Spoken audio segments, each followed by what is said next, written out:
Dear students, welcome to the class of Political Science. Today we will discuss Indian political thought in which we will focus on Kautilya, the Indian thinker, ancient Indian thinker. तो आप सभी का स्वागत है political science के इस class में। आज हम डिस्कस करेंगे भारतीय राजनीति चिंतन और उसमें हम फोकस करेंगे कौटिल्य, एक प्राचीन भारतीय चिंतक के बारे में। तो जैसा कि मैं हमेशा कहता हूं, किसी भी चिंतक को जानने के लिए, उसके थॉट्स को जानने के लिए, उसकी थ्योरीज को समझने के लिए we have to understand his life, his time, his era. उसके जीवन को जानना जरूरी है, उसके टाइम को, समय को जानना, उसके समय आसपास क्या हो रहा था पॉलिटिकली, इकोनॉमिकली, सोशली। ये सारी चीजें जब आपको मालूम होगी तभी हम उसके थॉट्स को सही इंटरप्रिटेशन कर पाएंगे और उसका कहने का जो कोनोटेशन है हम उसको सही समझ पाएंगे। तो हम फोकस करते हैं कौटिल्य की लाइफ पे। तो हम देखते हैं कौटिल्य का लाइफ या जीवन, उनके जीवन में क्या चीज हुई। सबसे पहले तो ये बताएंगे कि उनका जो जीवन रहा है कंट्रोवर्शियल रहा है। पूरी लाइफ की हिस्ट्री को देखें तो वो भी कंट्रोवर्शियल रही। उसके टाइम पीरियड या उनके एग्जैक्ट जो बर्थ की डेट है वो भी, जो हिस्टोरियंस है उनके अंदर मतभेद है कि लगभग उस पीरियड में रहे होंगे, क्योंकि उनका जो बर्थ है ऐसा कोई राजसी परिवार में या ऐसे किसी खानदान में नहीं हुआ जहां पे नोट डाउन किया जाए हिस्ट्री के लोगों द्वारा, जैसे चंद्रगुप्त मौर्य या दूसरे लोगों का किया जा रहा है। तो अब हम देखते हैं कि एस्टिमेटेड टाइम देते हैं, estimated to have lived from 350 to 283 BC before Christ. लगभग आज से 2350 या 2400 साल पहले की बात है कि कौटिल्य नामक व्यक्ति, जिनको हम अलग अलग नाम से जानते हैं, उसमें भी कई बार ये कंट्रोवर्सी होती है कि क्या वो एक ही व्यक्ति हैं, कौटिल्य, चाणक्य और विष्णुगुप्त। कई बार लोग एक ही मानते हैं, कई बार उसको हिस्टोरियंस अलग अलग भी मानते हैं। क्योंकि लिखने का तरीका एक जैसा है, इसलिए उन तीनों नामों से एक व्यक्ति ही है या अलग अलग व्यक्ति है, इस पे कंट्रोवर्सीज है। लेकिन हम अगर उनके आइडियाज, जो लिखने का पैटर्न है, उसको एक क्राइटेरिया मान लें तो हम मानते हैं कि बहुत सी चीजें उन्होंने एक साथ लिखी, क्योंकि काफी सालों तक उनकी जो राइटिंग्स थी वो जो गायब थी, या कह सकते हैं बोलचाल की भाषा में, या लोग बोलते थे, ओरल ट्रेडिशन में तो थी, लेकिन रिटन ट्रेडिशन में बहुत बाद में आके 20वीं सेंचुरी में उनके जो टेक्स्ट होते हैं वो मिलते हैं, और वो टेक्स्ट अलग अलग जगह पे मिलते हैं और अलग अलग नाम से, लेकिन जो राइटिंग पैटर्न है उसके हिसाब से अगर देखें तो वो एक जैसे हैं। तो हम उनको कौटिल्य के टेक्स्ट मान सकते हैं, उनकी फिलॉसफी मान सकते हैं, उनकी पॉलिटिकल थॉट मान सकते हैं। अब हम आते हैं उनके जीवन पे। जीवन जैसा हमने बोला कंट्रोवर्शियल रहा, कठिन रहा। ही फेस डिफिकल्टीज फ्रॉम चाइल्डहुड। बचपन से ही उनका डिफिकल्ट पीरियड शुरू हो जाता है, क्योंकि जो उस समय के राजा थे वो काफी इनके विचारों या उनके पिताजी के विचार से सहमत नहीं थे। His father was poison by the king. जो इनके पिताजी को उस समय जहर दे दिया जाता है, बचपन से ही ये अलग हो जाते हैं।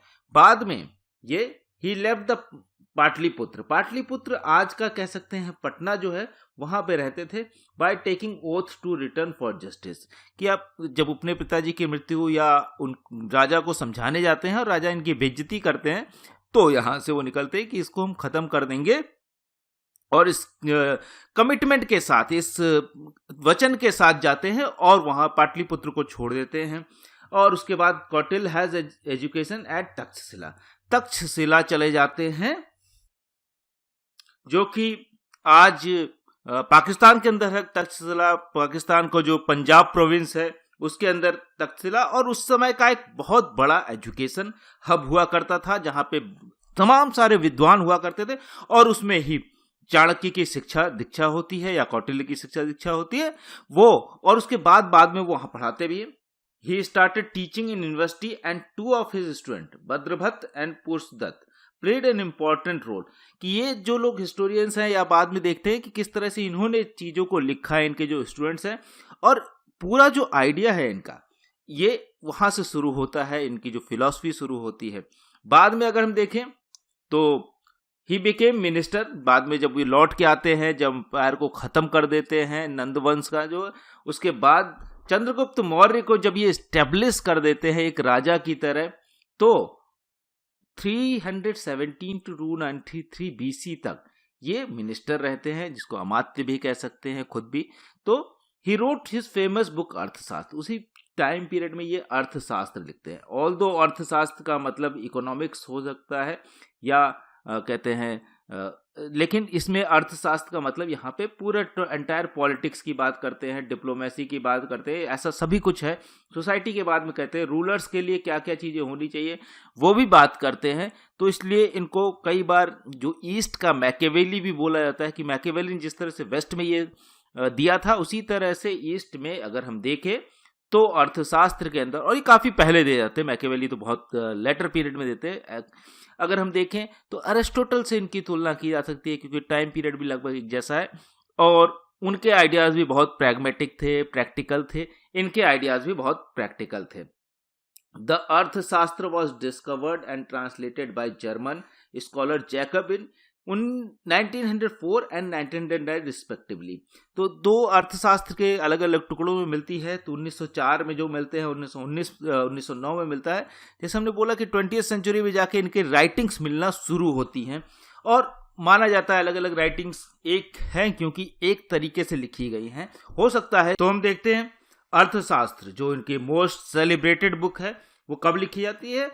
वो काफ़ी पहले अगर देखा जाए तो 300 ईयर्स बैक BC लिखी जाती है, लेकिन उसको डिस्कवर कब किया था, was discovered and translated by German scholar Jacob. Jacob ने किया कि 1904 में और 1909 में रिस्पेक्टिवली दो टेक्स्ट मिलते हैं जिसको जर्मन में ट्रांसलेट करते हैं। और देख सकते हैं कि हमने जैसे बताया 20वीं सदी में इनके जाके टेक्स्ट मिलते हैं। इससे पहले जो हमारी परंपरा में या लोगों की बातचीत में या कहावतों में या रेफरेंसेस के थ्रू हम चाणक्य को वो जानते थे।